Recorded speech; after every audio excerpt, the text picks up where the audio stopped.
got it at the auction they hold each month downtown, my neighbor proclaimed proudly, his open-armed gesture drawing my attention to the statue. I mean, he really didn't have to draw attention to it. It had a way of doing that all by itself. It was about 3 feet tall and looked to be depicting some old war.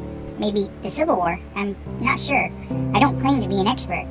It was in a crouched position as if moving forward, and its little bronze hands held a pole of an old American flag. Yeah, I said at last, it's certainly something, all right.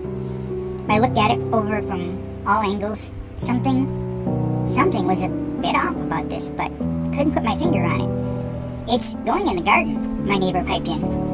Huh? I said, coming out of the trance I was in. Oh, yeah, that's a good place for it.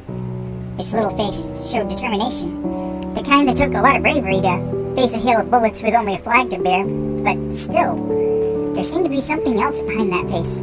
Something a bit sinister. I put it out of my mind again to congratulate him on his recent score. He picked it up and drug it back to his garden.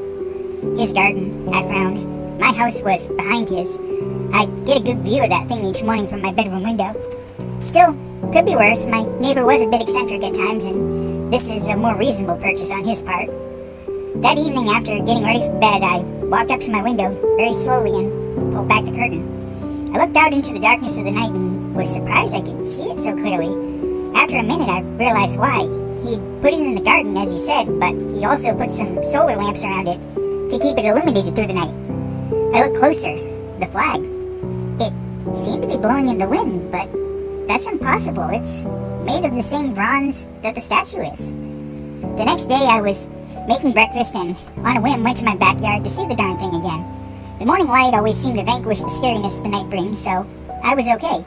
The flag, of course, wasn't moving. It was a trick of the light. A trick had to be. I stopped. At my feet in the gravel walkway leading to my back door there were footprints. Small footprints, made by something pretty heavy. I looked back at the little bronze soldier. Even though it was more than 200 feet away, I couldn't escape the feeling its little eyes were trained on me. I went back inside. The day was a blur, but the night was anything but. I kept hearing things out in the backyard. I was too scared to look. I locked all the doors and kept all the curtains drawn tight. The blankets, they were pulled firmly over my head. The next morning, my neighbor's knocking woke me. I opened the door and he looked, well, kind of anxious. Hey, he said, this may sound kind of weird, but you know the little statue I bought? I nodded. Well, he continued, its flag is, well, gone. I'm not sure how. It was a part of it, and it was molded in solid bronze. I shook my head again. I felt sick. Okay, he said, let me know if you come across it. I nodded and closed the door. I went back up to my room, ready to look out the window, but stopped. There, on my bed, was a little bronze flag.